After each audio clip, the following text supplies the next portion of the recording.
మన ప్రభువును రక్షకుడు యేసుక్రీస్తు నామమున మీ అందరూ కూడా హృదయపూర్వక వందనాలు.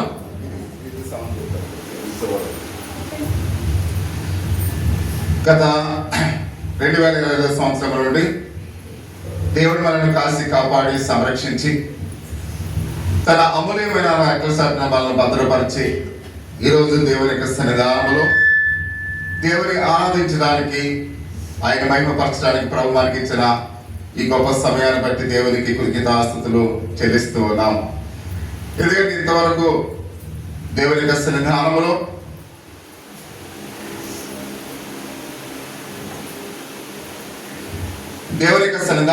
దేవుని ఎంతగానో గణపరిచి ఉన్నాం.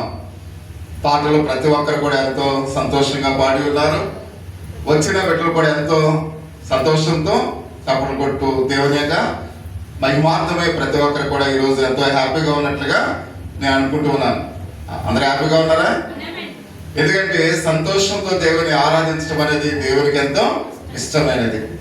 కాబట్టి మనం సంతోషంగానే ఏ పని అయినా చేస్తే అది డెఫినెట్గా దేవుని యొక్క చేత దీవించబడుతూ ఉంది. అలాగనే ప్రతి ఒక్కరు కూడా లేఖన భాగాలు కూడా చాలా బాగా చదివి ఉన్నారు. లేఖన భాగాలు చదివిన బిడ్డలు కూడా వందనాలు తెలియపరుస్తూ ఉన్నాము. అదేవిధంగా దేవుని యొక్క సన్నిధానంలో ప్రతి ఒక్కరు కూడా ఈరోజు పాస్టర్ గారు చెప్పినట్లుగా, మీ యొక్క ఆత్మీయత అంటే చెప్పినట్లుగా ఆరాధనకు అందరూ కూడా ఇంచుమించు 90% హాజరైనందుకు మీ అందరూ కూడా వందనాలు తెలియపరుస్తున్నాం. అంటే కార్య ఆరంభము కన్నా కార్యాంతము విన్నాం. కాబట్టి ఇది మన చివరి వరకు కూడా, అంటే దేవుని రాక వరకు కూడా మనం ఇలాగే కొనసాగించినట్లయితే మన జీవితాలకు ఎంతో ఆశీర్వాదకరంగా ఉంటుంది అని ప్రతి ఒక్కరిని కూడా గమనించవలసిన వారినట్లుగా మనం చూస్తూ ఉన్నాం. ఎఫెసీయులకు రాసిన పత్రిక ఇందాక మనం చదువుకున్నాం. 1వ అధ్యాయము 3-14 వచనాలు ఒకసారి మనం చూసినట్లయితే, మన ప్రభు అయిన యేసుక్రీస్తు యొక్క తండ్రి యొక్క దేవుడు స్తుతింపబడును గాక. ఆయన క్రీస్తునందు పరలోక విషయములో ఆత్మ సంబంధమైన ప్రతి ఆశీర్వాదము చాలు మనకు అనుగ్రహించండి. చిన్న ప్రారంభం చేసుకుందాం. పరిశుద్ధుడా, మహోన్నతుడా, సర్వాధికారి స్తోత్రాలు తండ్రి, ఈ ఉదయకాల సమయంలో నేను సంతోషంతో మిమ్మల్ని ఆరాధించడానికి ప్రభువా మేమందరము చేరి ఉన్నాము తండ్రి. మీకు వందనాలు, స్తోత్రాలు. వచ్చిన బిడ్డలందరినీ దీవించండి. నీదైన దాసుడు ఎన్నిక లేని వాడిని ప్రభువా మీ పక్షాన మాట్లాడుతూ ఉండగా మీరే మాకు తోడై ఉండమని మా ప్రభువును రక్షకుడు యేసుక్రీస్తు నామములో ప్రార్థించి వేడుకుంటున్నాం పరమ తండ్రి, ఆమేన్. ప్రియ సహోదరి సహోదరులారా, ఈ వాక్య భాగం మనం వినేటప్పుడు చాలా జాగ్రత్తగా వినాలి. ఎందుకంటే అపోస్తలుడైన పౌలు ఎఫెసు సంఘానికి బోధిస్తున్నట్లుగా మనం చూస్తూ ఉన్నాం. ఈ వాక్య భాగం చాలా బాగా మీరు వింటేనే మీకు ఈ వాక్యం అర్థమవుతుంది. ఒకవేళ అశ్రద్ధగా ఈ వాక్యాన్ని విన్నారంటే మీరు చాలా కన్ఫ్యూజ్లో ఉంటారు. దయచేసి ప్రతి ఒక్కరు కూడా ఇది మొదటిసారి 2026 సంవత్సరంలో మొదటి ప్రసంగం కాబట్టి చాలా జాగ్రత్తగా అర్థం చేసుకుని ఆలోచించి వినవలసిందిగా తెలియపరుస్తూ ఉన్నాం. ఒక యవనస్తుడైన పాస్టర్ గారు ఒకసారి తన ప్రసంగంలో క్రైస్తవుడు తప్పనిసరిగా దేవుని స్తుతించాలి అని ఆయన బోధించాడు. ప్రియమైన వాళ్ళ ఏమన్నాడంటే, ఆయన క్రైస్తవులు తప్పనిసరిగా దేవుని బోధించాలి అంటే ఆయన అలా చెప్పడం పాస్టర్ గారు చెప్పింది ప్రియమైన వాళ్ళ. కానీ మనం కొన్నిసార్లు ఈ మాటని తప్పుగా మనము ఆలోచన చేస్తూ ఉంటాం. ఎందుకని ఒక విషయాన్ని మనం అర్థం చేసుకున్నట్లయితే, నిజమైన స్తుతి ఎల్లప్పుడూ కూడా ఇష్టపడే దేవుని స్తుతించాలి. అంటే దేవుని ఆరాధించాలి. దేవుని స్తుతించేవారు ఎలా స్తుతించాలంటే ఇష్టపడి దేవుని స్తుతించాలి. చూడండి, మన చనిపోయిన జోసెఫ్ గారు చెప్తూ ఒకసారి ఆయన ప్రసంగంలో ఒక ఆవిడ ముందుకు వచ్చి కూర్చుని తప్పట్లు ఎలా కొడుతుందంటే, అంటే ఎందుకు వచ్చింది లేరా బాబు అన్నట్లుగా తప్పట్లో కొట్టడం కాదు. హృదయాంతరంగాల్లో సంతోషం ఉన్నప్పుడు తప్పట్లో నేను చూస్తుంటాను. మన సంఘంలో 2 ఉన్నారు, చాలా అద్భుతంగా తప్పట్లు కొడుతూ ఉంటారు, మహిమపరుస్తుంటారు. వాళ్ళు ఒక ఆవిడ ఇందులో కనపడతలేదు ఈ రోజు మరి ఉందా లేవు కానీ ఆ 2 నేను చూస్తాను. 2 కూడా మనస్ఫూర్తిగా ఎంతో తప్పట్లు కొడుతూ ఉంటారు. ఎవరు ఆ 2? ఎందుకు పేర్లు చెప్పకూడదు, ఎందుకంటే అందరూ ఒకవేళ మేము కొడతలేదని మీరు ఫీల్ అవుతారు. ఎందుకంటే మనస్ఫూర్తిగా, అంటే సంతోషదాయకంగా తప్పట్లు అనేవి మనం కొట్టాలి. కొంతమంది అలసిపోయి కొంతమంది నీరసంగా, కొంతమంది తప్పట్లు కొడుతూ ఉంటారు. అలా కాదు, కానీ మనం ఎల్లప్పుడూ కూడా దేవుడు మనకి ఇచ్చిన శక్తిని బట్టి మనం ఏం చేయాలి? ఆ దేవుణ్ణి మహిమపరచాలి, దేవుణ్ణి స్తుతించాలి. అలాగనే మనం గమనించినట్లయితే ఆ దైవజనుడు చెప్పిన మాట మనం ఒకసారి ఆలోచన చేస్తున్నప్పుడు నిజంగా దేవుని మనం ఏం చేయాలంట? మానవపూర్వకముగా మనము సంతోషదాయకంగా దేవుణ్ణి స్తుతించాలి అని మనం చూస్తూ ఉన్నాం. అంతేకాక ఇక్కడ మనము ఆలోచన చేసినట్లయితే మనం దేవుని యొక్క వాక్య భాగములో కాబట్టి స్తుతించండి అని ఆజ్ఞాపించారు కాబట్టి మనం స్తుతించడం కాదు. పాస్టర్ గారు తప్పట్లు కొట్టండి, అమ్మ తప్పట్లు కొట్టండి, అమ్మ తప్పట్లు కొట్టండి అని నోరు సించుకుంటే మీరు తప్పట్లు కొట్టడం అది దేవునికి భయంకరమైనది కాదు. చెప్పకుండానే మీరు దేవుని స్తుతించడం అనేది అది దేవుని కనపరుస్తుంది. అంతేగాని అమ్మ తప్పట్లు కొట్టినమ్మా, తప్పట్లు కొట్టినామని మాకు నేర్చు వచ్చేలాగా మేము చెప్పడం. అలా ఒకవేళ పాస్టర్ గారు చెప్పలేక చెప్తారు, సరే తప్పట్లు కొడదామని మీరు కొట్టారనుకోండి, అది దేవుని మహిమపరచదు. కాబట్టి దేవుని మహిమపరచాలంటే మీరు ఇష్టపూర్వకంగా సంతోషంతో దేవుని మీరు కనపరచవలసిన వారినట్లు మనం చూస్తూ ఉన్నాం. అందుకని కొన్ని సందర్భాల్లో పాస్టర్ గారు చెబితే దేవుని ఆరాధించడం కాదు, పాస్టర్ గారు చెబితే మన స్వరములెత్తి పాడటం కాదు, మిమ్మల్ని బలవంతంగా పాడండి అంటే మీరు పాడారనుకున్నారు దేవునికి ఇష్టమైనది కాదు. కాబట్టి పాస్టర్ గారు చెప్పకుండానే మీరు స్వరములు ఎత్తి పాడారనుకోండి, అది దేవుని ఏం చేస్తుంది? మహిమపరుస్తుంది అనే విషయాన్ని పరిశుద్ధ దేవునికి లేఖన భాగం ద్వారా మనము చూస్తూ ఉన్నాం. అంటే ఆయన దేవుని యొక్క ప్రేమను బట్టి, ఆయన ఇచ్చిన బహుమానమును బట్టి మనం ఏం చేయాలి? దేవుని స్తుతించాలి. ఆయన మనకి ఇచ్చిన బహుమానాలను బట్టి మనం అందరం కూడా దేవుని మహిమపరచాలి. ఒకసారి ఆలోచన చేయండి, మనం ఎంతగానో ఈరోజు ఇంత హ్యాపీగా ఉన్నాం. ఈ హ్యాపీనెస్ లేని ప్రజలు అనేక మంది ఈ లోకంలో ఉన్నారు. మొన్న సామర్థ్యాన్ని గారు చెప్పినట్లుగా కొంతమంది హాస్పిటల్లో ఉండవచ్చు. ఈ సమయాల్లో వాళ్ళకి సంతోషం మనకు ఉంటుందా? ఉండదు. కొంతమంది అనేకమైన ఆకలితో అలవటిస్తూ చెట్ల కింద అనేక మంది ఆహారం కొరకు ఎదురు చూసేవారు అనేక మంది ఉన్నారు. అనేక మంది ఆర్థిక పరిస్థితులు బట్టి ఇబ్బందుల్లో ఉన్నవారు అనేక మంది ఉన్నారు. కష్టాల్లో ఉన్నవారు అనేక మంది ఉన్నారు. కాబట్టి వాళ్ళు ఎవరికి లేని సంతోషాన్ని, వాళ్ళు ఎవరికి లేని బహుమానాన్ని దేవుడు ఈ రోజు మనకు ఇచ్చాడు. కాబట్టి అందుకనే మనం దేవుని ఏం చేయాలి? కనపరచాలి. ప్రియమైన వాళ్ళ అంటే ఎవరో చెబితే మనం దేవుని కనపరచడం కాదు. ఒక్కసారి మన జీవితాల వైపు ఒకసారి చూడండి. ఈ రోజు ఈ విధంగా నేను హ్యాపీనెస్ గా ఉన్నానంటే దేవుడిచ్చిన బహుమానమే ఇవి అనే ఆలోచన ఎప్పుడైతే నీకు వస్తుందో నువ్వేం చేస్తావు? దేవుణ్ణి కనపరుస్తావు.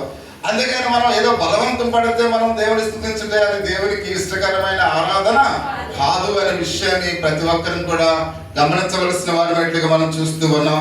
అంత మాత్రమే కాకుండా ప్రియమైన వాళ్ళగా ఆయన ఇచ్చిన బహుమానాలను బట్టి మనం దేవునికి కృతజ్ఞతాస్తుతులు చెల్లించాలి. యేసయ్యా, ఈరోజు నాకు ఇచ్చిన ఈ గొప్ప అవకాశాన్ని బట్టి నీకు వందనాలయ్యా. చాలా మంది నిద్రలోనే మరణించిన వారు అనేక మంది ఉన్నారు ప్రియా సహోదరి సహోదరుడా.